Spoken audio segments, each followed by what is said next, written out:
송영길 전 대표가 22일 기자회견을 예고한 상황입니다. 사실상 조기 귀국을 거부한 것으로 보이고 때문에 민주당 비명계를 중심으로 송 전 대표를 향한 비판의 목소리가 쏟아지고 있습니다. 직접 그들의 목소리 들어보겠습니다. 송 전 대표는 민주주의를 위해 치열한 싸움도 마다하지 않던 정치인으로 기억하고 있습니다. 떳떳하다면 피할 이유도 미룰 이유도 없습니다. 빠른 귀국을 간곡히 그리고 엄중하게 요청드립니다. 송영길 전 대표가 있어야 할 곳은 프랑스 파리가 아니라 대한민국 국민 앞입니다. 녹취의 내용은 상당히 충격적이고 구체적입니다. 송영길 전 대표님은 조속히 귀국하여 사건의 실체를 밝혀주십시오. 당이 위기입니다. 자, 송영길 전 대표를 향해서 귀국하라는 당내 목소리가 많이 나오고 있습니다만 송 전 대표는 조기 귀국을 할 생각은 적어도 지금까지는 없어 보이는 그런 상황입니다. 자, 토요일 22일 한국 시간으로 밤 11시에 기자회견을 한다는 그런 입장을 밝힌 상태인데 과연 납득할 만한 해명이 나올지 그 부분 좀 궁금해집니다. 김종욱 위원장님 어떻게 보십니까? 납득할 만한 해명이 나오겠습니까? 근데 보면은 이제 그 송영길 대표가 지금까지 네. 이 사건에 대해서 규정을 한 것이 뭐냐면 이거는 이정근의 개인적 일탈이다. 그렇습니다. 이렇게 얘기를 했잖아요. 네. 그 이후에 보도에서 본인의 이름이 여러 차례 거론이 됐고 근데 직접 이정근 씨와 통화하는 내용에서 아주 친밀한 네, 네, 사이라는 그런 정황 증거가 확실해지고 있는데도 본인은 그냥 이것은 개인적인 일탈이다라고 얘기를 했고 또 나는 들어가서 할 얘기가 별로 없다. 거기다가 이것은 검찰의 기획수사다. 네. 이런 식으로 사건을 규정을 했단 말이에요. 그럼 적어도 그 22일 날 기자회견에서는 만약에 본인이 이제 납득할 만한 해명을 하려면 지금 전개된 상황에 대해서 다 얘기를 해야 되잖아요. 네. 선은 이렇고 후는 이렇고. 근데 그런 말이 별로 나올 것 같지가 않습니다. 네. 저는 깜짝 놀란 게 이분이 백팩을 그 등 가방을 메고 이제 수업을 들으러 간다는 거 아니에요. 그러니까 파리의 비지팅 스칼라로 간 모양이에요. 뭐 방문 교수라고 하지만 그거는 뭐 교수가 아니고 가서 수업 듣고 뭐 이러는 거니까 그 교환 교수로 간 것 같은데 지금 수업을 들을 정신이 있는지 잘 모르겠는데 정말로 태어나서 그런 건지 아니면 태어난 척을 하는 건지 정말 잘 모르겠어요. 지금 대한민국은 완전히 발칵 뒤집혔고 그다음에 자신이 대표로 있었던 당은 지금 존망의 위기에 지금 처해 있는 거 아닙니까? 근데 뭐 쑥스러워서 그러신지 어떤지 모르지만 뭐 웃는 모습으로 기자들에게 얘기하는 게 저건 뭘까? 그런 굉장히 좀 이해할 수 없는 그런 장면들이 보이고 있는 것 같아요. 네. 송 전 대표, 어쨌든 지금까지 본인의 입장은 확고합니다. 잘 몰랐다. 그리고 알 수도 없었다. 개인의 일탈이다. 이정근 전 사무총장의 개인 일탈이다. 이렇게 정의를 내려놓고 선을 긋고 있는 그런 상황입니다. 그러나 송 전 대표와 이정근 전 부총장은 십수년간 정치를 함께 해왔고 때로는 동지였고 또 동반자였습니다. 그만큼 가까운 사이였다는 건데 지금부터 송 전 대표와 이 전 부총장의 두 사람의 통화 내용을 좀 들려드리겠습니다. 일단 한번 들어보시고 얼마나 가까운지 저희가 한번 이야기를 해보겠습니다. 이거 셋이 팀워크를 좀 잘 맞춰서 그거는 내가 잘 맞출게. 밤에 전화 가지고 나한테 욕은 욕이란 다 퍼부어가지고 내가 그냥 잠을 설쳤네 잠을.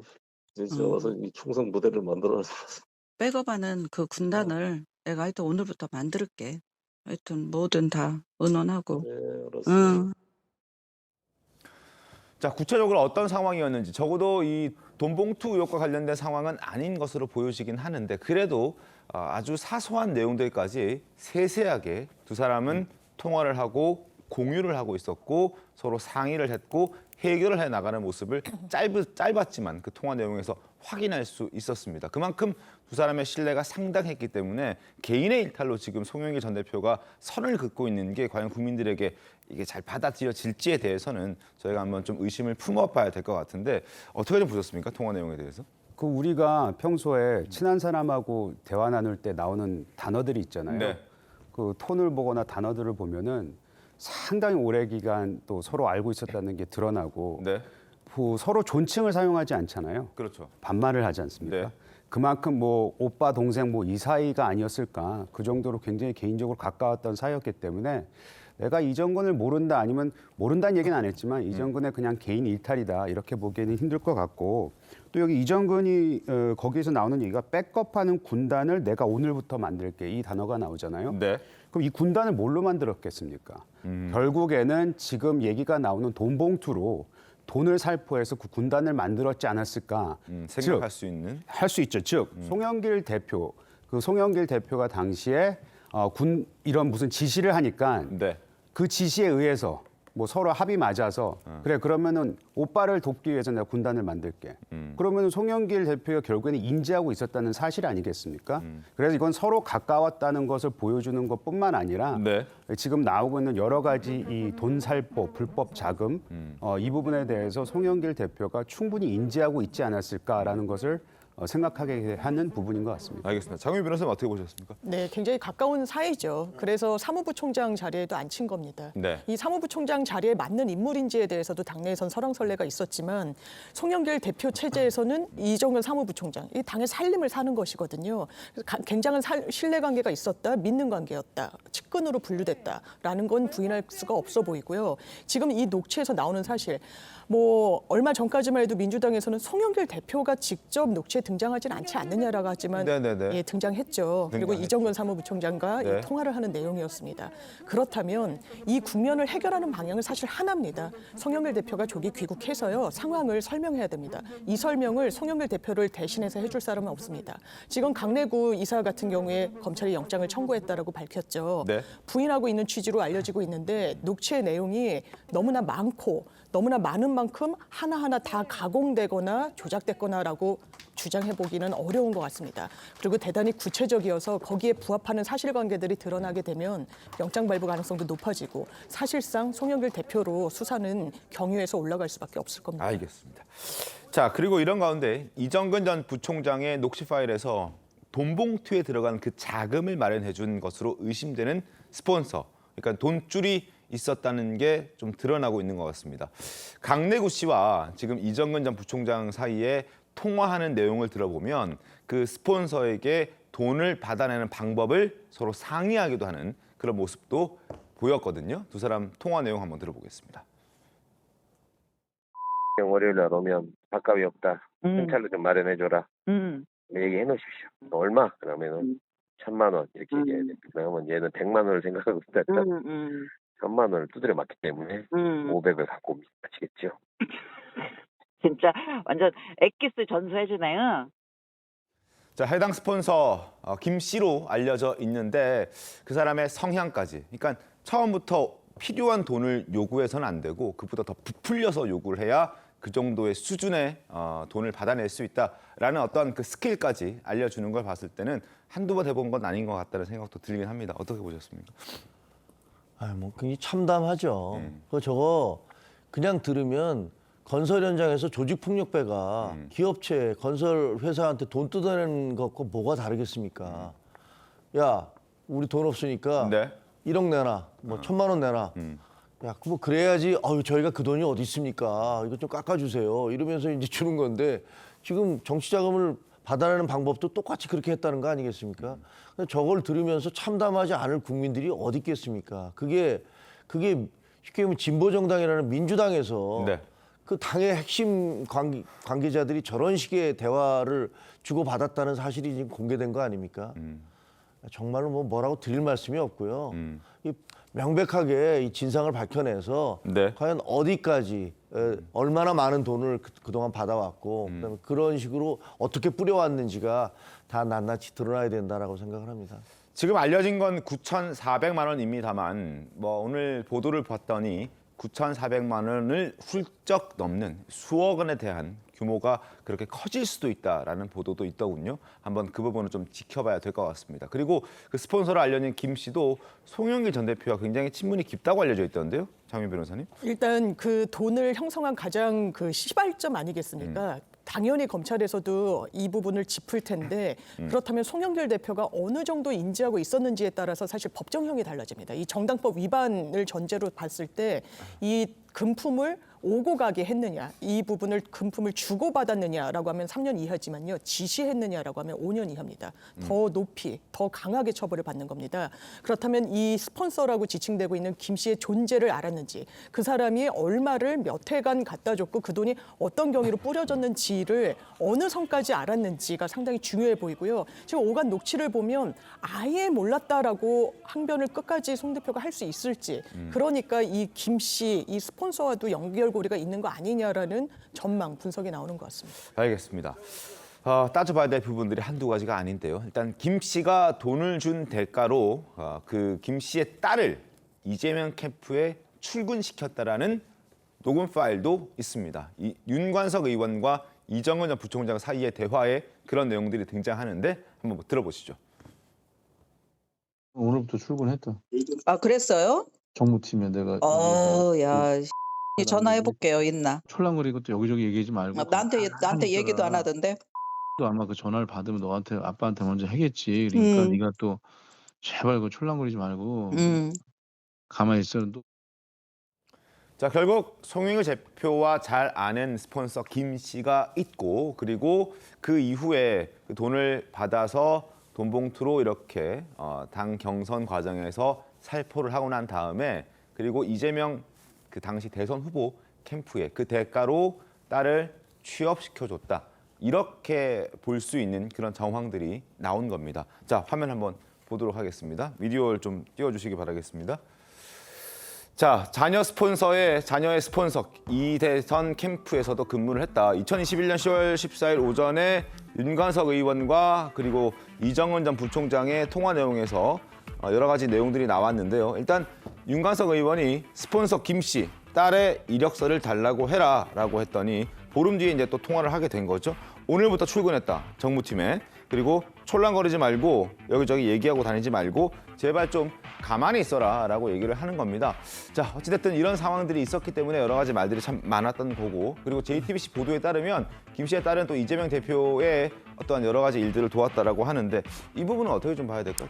대가성이 인정된다라고 봅니까? 일단 청년들이 대선 캠프에 자진해서 오는 경우들도 있죠. 그리고 이게 국회에 취업하거나 할 때는 이력서에 한 줄 넣을 수도 있는 겁니다. 아마 일반 사경을 갈 때는 큰 이력으로 좀 평가받지 못할 거예요. 그렇지만 지금 대화 오간 내역을 보면요, 뭔가 이 아버지가 돈을 준 거에 대해서 딸에게 뭔가 이 대선 캠프에서 일할 수 있는 기회를 자진해서 주는 것처럼 보여지는 측면이 있습니다.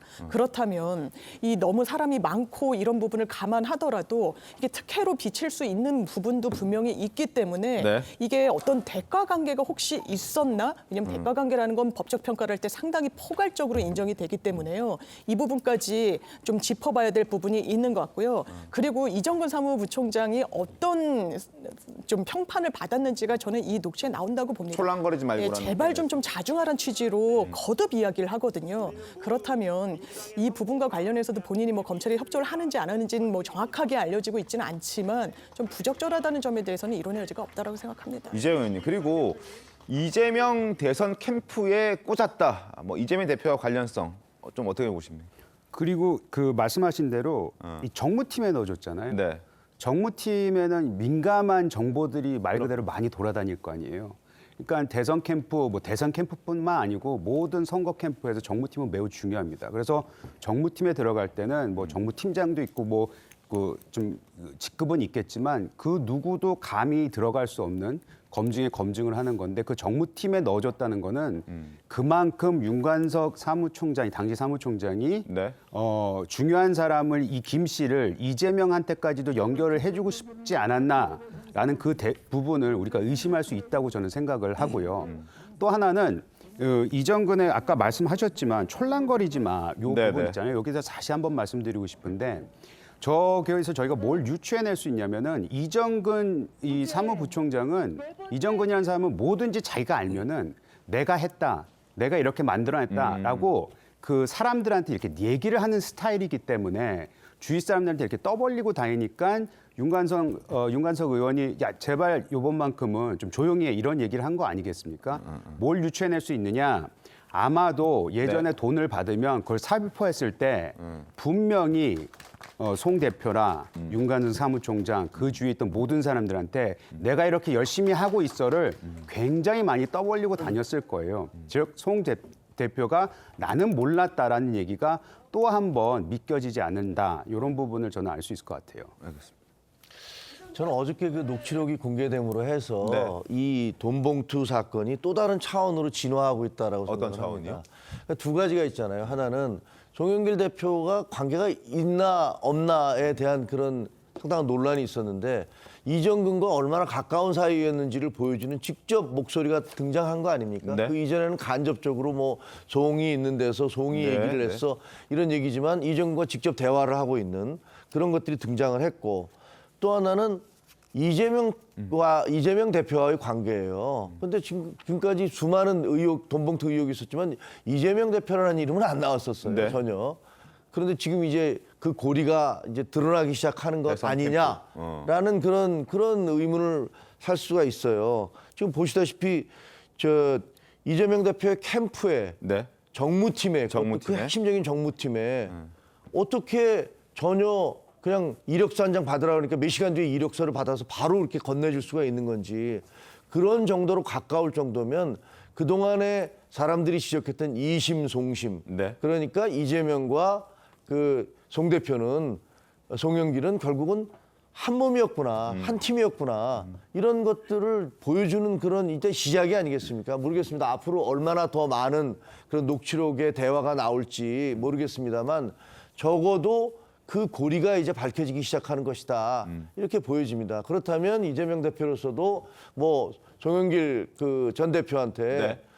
글쎄 꼬리 자르기 식으로 할 수 있을지는 잘 모르겠어요. 쉽지 않을 것 같습니다. 알겠습니다. 자, 이재명 대표. 그래서 고민이 더 깊어지고 있습니다. 기자들이 계속된 질문을 함에도 불구하고 답변을 하지 않고 빠져나가는 모습을 연일 보여주고 있습니다. 영상 보겠습니다. 송영길 전 대표가 공동사무소에 직접 가담한 정황이 발표됐는데 어떻게 보십니까? 초선 의원님들께서 당에서 사실규명을 해달라고 요청하셨습니다. 좀 어떻게 보실까요? 당하는 송영길 대표 출당까지도 고민하고 계시나요? 법인이나 초선 의원님들과 직접 만나실 계획은 없습니까? 검찰 수사와 별개로 당 차원의 진상 규명도 필요하다는 의견들이 당내에서 나오는데요. 거기에 대한 입장은 있으십니까? 자, 전혀 얘기하지 않고 지금 기자들 사이를 빠져나가는 이재명 대표 모습 보고 오셨습니다. 그런데 이 대표도 걱정이 될 거 아니겠습니까? 뒤에서는 그 지금 여의도에는 돈봉투를 받았다라는 그 의원들의 명단이 정보지로 돌고 있는 게 있습니다. 누구 이름이 이제 한 10수명이 거론되고 있는데 그 사람들에게 직접 다 전화를 해서 사실관계를 확인하고 다니고 있다. 이런 얘기들도 지금 나오고 있습니다. 최근 보도로도 이런 게 등장을 하긴 했는데 어찌됐든 걱정이 되니까 장윤 변호사님 네. 이렇게 직접 그렇죠. 그 파리에 있는 송영길 전 대표에게도 직접 전화하고 그렇죠. 의원들에게도 직접 다 일일이 네. 전화하는 거 아니겠습니까? 민주당이 그럼 정확하게 언론에 보도되고 있는 적게는 10여 명에서 많게는 20명 선까지 있다는 현역 의원들 네. 명단이 아까 말씀 주셨듯이 정보지 형태로 그것도 아주 정확한 이름이 아닙니다. 첫 번째 가설은 1안, 2안 네. 이런 형식으로 지금 돌고 있거든요. 그리고 민주당의 이야기를 들어보더라도 정확한 명단을 파악하는 게 사실상 어렵다는 겁니다. 하나 확실한 건 거기에 있는 사람들 모두 다 혐의를 부인하고 있다는 부인하고 건, 있다는 네, 거죠. 네. 그리고 당은 진상조사위원회를 꾸리더라도 실제로는 강제 수사권이 없습니다. 조사에 응하지 않겠다는 사람을 강제로 끌어다가 사실 여부를 밝히라고 할 수가 없습니다. 증거물을 획득할 수도 없는 것이고요. 그렇기 때문에 사실상 현 시점에 취할 수 있는 건 당대표가 해당 의혹을 받는 의원들에게 사실 여부를 묻는 것일 수밖에 없어 보입니다. 그렇지만 거기서 한 발 더 나아가서 검찰 조사의 경위만을 보기보다는 제보를 받을 수도 있는 것이고요. 좀 더 적극적인 형태로 들여다볼 수 있는 겁니다. 그런 노력은 그리고 그런 자구책은 최소한 마련해야 될 거라고 생각합니다. 알겠습니다. 자, 지금 친명계에서는 이정근 전 부총장의 진술과 녹취록의 신빙성을 의심하는 그런 목소리도 나오고 있습니다. 김남국 의원 그리고 천하람 위원장의 목소리 들어보겠습니다. 그 이정근 전 사무부총장의 특성, 로비스트를 자처하고 정치인과의 관계, 위세 이런 것들을 좀 활용해서 이권에 어떤 개입했던 것들이 나오고 있는 그런 상황이기 때문에 그런 녹취 내용, 그런 사람의 진술을 그대로 다 믿기에는 좀 어려움이 있지 않겠느냐. 이정근 부총장이 약간 뻥튀기 했던 부분들도 배제할 수는 없다. 그럴 가능성도 충분히 있다고 생각이 들고요. 저는 사실 이거 보험용으로 갖고 있었던 거 아닌가 싶거든요. 혼자 죽을 수 없다 이렇게 해가지고 점점 새나가고 있는 거 아닌가. 오히려 이정근 부총장 쪽에서는 흘러나왔을 저는 그럴 수도 있다. 있다고 봅니다. 자, 박원석 의원님. 네. 지금 일단 김남국 의원의 얘기는 조작될 가능성이 있다. 다 믿을 수는 없다. 이런 얘기거든요. 근데 3만 개의 녹음 파일이 있었고 그걸 범죄 혐의와 관련된 걸 추려도 2,000개가 넘는다고 하는데 그걸 다 조작한다는 게 말이 됩니까? 불가능한 얘기죠. 그리고 지금 언론 보도를 통해서 우리가 이제 목소리로 확인한 그 녹취 내용만 보더라도 네. 그 지금 이제 보도되고 있는 정황에 부합하잖아요. 근데 그걸 가지고 뭐 조작됐을 가능성 이런 거를 얘기하는 건 문제를 찾고 축소하고 미봉하려는 이제 그런 의도에서 비롯된 게 아닌가 싶어서 그럴수록 제가 보기엔 여론으로부터의 비판은 더 따가워질 거고 앞서 이제 이재명 대표의 곤혹스러운 처지를 말씀을 하셨는데 네. 사실 이번 사안의 성격으로 보면 당대표가 취할 수 있는 가장 단호하고 강한 조치를 취해야 이 상황에 불을 끌 수 있습니다. 그건 출당이겠죠. 예, 근데 문제는 이재명 대표 스스로가 사법 리스크를 안고 있다 보니까 네. 이중자 때 아니냐, 뭐 내로남불 아니냐 이런 어떤 반대에 부딪힐 가능성도 있고 당대표가 그런 리더십을 강하게 행사하기에 조금 이제 이재명 대표 스스로의 입장이 난처한 그런 상황이 아닌가 싶어요. 그래서 이재명 대표가 과연 이 상황을 원칙적으로 해결할 수 있을까? 그에 대해서 좀 부정적인 회의적인 전망도 나오고 있고 송영길 전 대표가 조기에 귀국해야 된다는 데 대해서는 당내 이론이 없는 것 같은데 네. 만약 거부하면 어떡할 거냐. 일부에서는 그럼 뭐 출당까지 아주 강력한 조치를 취해야 된다. 이런 얘기가 나오는데 송 전 대표와 이재명 대표와의 관계 그리고 이재명 대표가 본인 스스로에 지금 안고 있는 사법 리스크 이런 걸 감안했을 때 과연 그런 조치를 취할 수 있을까? 결국에는 어정쩡한 이 봉합의 상태 그럼으로써 당은 더 큰 비판을 안팎으로부터의 더 큰 비판에 직면하는 그런 상황이 되지 않을까 이런 것들을 우려하는 거겠죠. 그러니까 결국 이재명 대표도 당 대표 차원에서 당신 나가서 무죄를 입증하고 들어와라 이렇게 얘기를 해야 함에도 불구하고 본인도 지금 사법 리스크가 있기 때문에 나가라고 했을 때 그럼 당대표 당신은 왜 버티고 있느냐라는 비판에 또 이제 역풍이 불 수 있기 때문에 섣불리 어떤 행동과 발언을 하지 못한다. 그래서 더 내용이 커질 것이다. 뭐 이런 얘기를 해 주시는 것 같은데 상황을 좀 지켜보도록 하겠습니다. 그리고 이정근 전 사무부총장이 사실 송영길 전 대표와 굉장히 가까운 사이였는데 갑자기 검찰의 조사를 받으면서 입장이 지금 거의 한 180도 가까이 바뀌어가고 있는 그런 상황이거든요. 왜 그런지 좀 궁금했는데 이런 보도가 나왔습니다. 민주당의 노골적인 꼬리 자르기 때문에 뭔가 배신감을 느끼고 있다.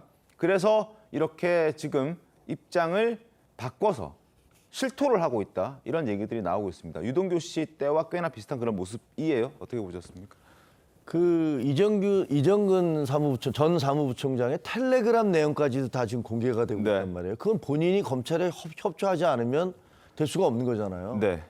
그런 거 보면 아마 이정근 씨가 어떤 마음의 변화, 뭐 심리적인 동요 같은 것들이 분명히 있는 것 같아요. 그 계기가 유동규 씨처럼 아주 배신감에 의한 것인지 아니면 그 검찰에 얘기할 수밖에 없는 무슨 또 다른 사정이 있는 것인지 그건 잘 모르겠습니다. 그건 나중에 이제 밝혀질지 안 밝혀질지 잘 모르겠습니다만 근데 이 과정을 보면요. 저는 어떤 느낌이 드냐면 왜 미국의 옛날에 미국 드라마 하우스 오브 카즈라는 그 굉장히 유명한 영화가 있었잖아요. 드라마가 있었는데 거기와 유사하다는 느낌이 들어요. 온갖 음모와 배신과 꼬리 자르기와 특혜, 특권 이런 것들이 막 다 결합된 그런 모습들을 보는 것 같거든요. 그 김남국 씨가 얘기하는 지금 어떻게 보면 저것도 꼬리 자르기 하나 아닙니까? 그 사람의 진술을 어떻게 믿을 수 있어? 뭐 이런 식으로 해서 신빙성 자체를 확 떨어뜨리고 있단 말이에요. 그런데 거기서 뭐라 그러냐면 정치인과의 관계를 활용해서 로비스트로 역할했던 사람이라고 얘기하는데 녹취록이 나온 걸 보면 정치인과의 관계를 활용해서가 아니고 두 사람이 정말로 엄청나게 가깝지 않습니까? 그러니까 나는 안 가까운데 그 사람과 가까운 척해서 로비스트를 하면 뭐 그런 얘기가 가능하겠죠. 그렇지만 지금 드러난 녹취록을 보면 송 대표와 이정근 씨는 실제로 엄청나게 가까운 사이였다. 그러면 그게 뭐 로비스트도 아닌 거죠. 실질적인 임무를 수행하고 있는 거 아닙니까? 뭐 셋이서 같이 뭉쳐서 똘똘 잘 해줘 라고 얘기하고 나는 무슨 뭐 군단을 만들게 이런 얘기들이 오가는데 이게 어떻게 그 사칭을 해서 로비스트를 한다는 겁니까? 그 자체지.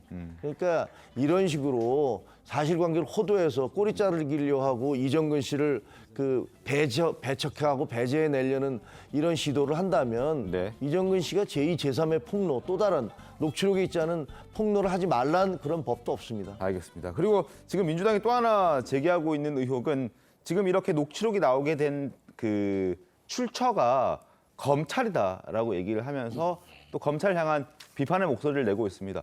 피의 사실을 공표하고 있는 것이다라고 얘기를 하고 있거든요. 물론 해당 보도를 하고 있는 언론사 입장에서는 그건 아니다라고 선을 긋고 있긴 합니다만 민주당에서는 이건 검찰이 조작하고 있는 그런 내용이다 이렇게 강력하게 얘기를 하면서 피의 사실 공표까지 얘기를 합니다. 이 부분은 어떻게 정리를 해야 저는 될까요? 개인적으로 검찰이 저희가 정치적인 사건, 언론 주목도가 높은 사건의 기록을 보면요.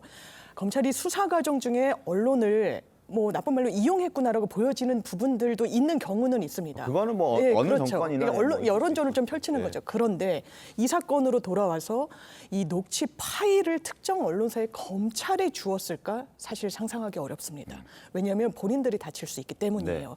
일정 부분의 사실관계를 언론에 흘리는 형식으로 알려줄 수는 있다라고 봅니다. 기사의 단초를 제공할 수는 있겠죠. 그렇지만 녹취 파일을 지금 뭐 해당 언론사가 몇 개를 갖고 있는지조차 정확히 헤아려지지 않을 정도로 많이 확보하고 있다는 거 아니겠습니까? 그것도 굉장히 과거부터 갖고 있었다라는 건데 이게 검찰 발일까? 저는 다른 그 출처를 좀 모색해봐야 되는 게 객관적으로 맞는 것 같습니다. 알겠습니다. 자, 그리고 이렇게 엄중한 상황임에도 불구하고 친명계 의원들은 조금 아니한 상황 인식 때문에 또 도마에 오르고 있습니다. 정성호 의원과 장경태 의원 목소리 들어보겠습니다. 송 대표 본인은 저는 뭐 알지 못했을 거라고 저는 생각합니다. 전당대회 하다 보면요, 뭐 대표가 그런 거 무슨 관여하고 보고받고 할 시간이 제 경험상은 거의 없습니다. 그리고 금액이 뭐 국민들 전체적으로 뭐 큰 금액이라고 생각하지만은 대개 실무자들의 뭐 차비, 뭐 진짜 소위 말하는 기름값, 뭐 식대 이런 정도 수준이거든요, 사실요. 50만 원은 사실 이게 이 한 달 밥값도 안 되는 돈이긴 하거든요. 50억을 7명에게 준 것과 50만 원을 20명에게 준 것과는 좀 차이가 있겠죠. 50만 원을 지급할 수는 있었을 것 같다는 생각은 드는데요. 근데 의원들한테 300만 원. 의원들 300만 원은 국회의원이 300만 원 받을 이유도 없고 뭐 그럴 거에 욕심낼 이유도 없거든요. 그래서 좀 저는 이해가 안 갑니다. 자, 이 얘기의 취지는 결국 큰 돈 아니고 이 정도 돈은 뭐 선거하다 보면 뭐 할 수도 있는 그런 이야기다, 뭐 그런 규모다, 뭐 이렇게 얘기를 하는 겁니다. 근데 이게 국민들 입장에서는 이게 받아들여지지도 않을 테고 법률적으로 봤을 때도 10,000원, 20,000원만 오가더라도 이거는 심판의 대상이 됩니다. 근데 왜 이런 얘기를 할까요? 특히나 친명계 의원들이 너무나 적극적으로 좀 해명을 하고 있는 것 같다는 생각도 들거든요. 일단 얼마 전에 그 전세 사기 피해로 저 유명을 달리하신 그 젊은 청년이 있었지 않습니까? 그래서 엄마 2만 원만 이런 얘기를 했었어요. 그러니 그 지금 현재 국회의원이라고 하시는 저 분들이 가지고 있는 인식 수준이 얼마나 낮은가, 얼마나 국민과 동떨어져 있나라는 것을 보여주는 건데 저는 이거 실언이라고 생각하지 않습니다. 저는 실언이 아니다. 그러면 나름 계산된 의도적인 것이다. 의도적인 발언이라고 생각을 해요. 이 두 사람을 보면은요, 지금 장경태 의원도 그렇고 정성호 의원도 그렇고 지금 친명계 대표적인 의원으로 분류돼 있지 않습니까? 근데 지금 계속 나오는 얘기가 뭐냐면은 송영길 전 대표와 이재명 대표 간에는 서로 간에 너무 친밀하게 가깝게 정치 생활을 같이 해왔다. 그리고 그 과정 속에서 이재명 대표가 뭐 대표도 됐고 대선 주자도 됐고 대표도 됐다. 요 얘기를 하고 있는 거거든요. 그렇기 때문에 어떻게 해서든지 이 사건을, 이 게이트 수준의 이 사건을 계속 축소하려고 하는 그런 의도가 담긴 정치적인 발언이 아닌가. 저는 그런 생각이 들고 결국에는 아까 말씀드렸던 이재명과 송영길 대표의 그 고리를 어떻게 해서든지 축소시키고 끊기 위해서 이런 발언들을 하지 않았나라는 그런 생각을 해봅니다. 알겠습니다.